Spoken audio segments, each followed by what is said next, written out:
Сагат ниша. Так татары спрашивают, сколько время. С точным временем все понятно. Говорим сагат 3, сагат 12. Ты же знаешь, что это слово пишется как сягат, но произносится как сагат. Чтобы назвать часть часа с 0 до 30 минут, надо поставить цифру следующего часа в порядковую форму с помощью окончания нще. Бишенще ун минут, бишенще ун биш минут, бишенще ярта. Хотя можно использовать и второй способ. Дур тулап ун минут равно бишенще ун минут. А если надо назвать время, начиная с 31 минуты, тогда говорим, сколько не хватает до конца часа. Биш туларга 20 минут, биш туларга ун минут. Никаких четверти часа и прочих нецифровых форм в татарском нет. Татары очень конкретный народ. Слова, обозначающие полдень и полночь, в татарском есть, но так же, как в русском, они не используются. Извини.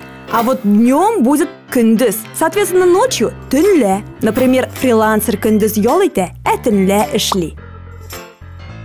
Исәнмесез, Казан, Нью-Йорк ышкышы ничәдә очып китә? I'm sorry, соңга калгансыз.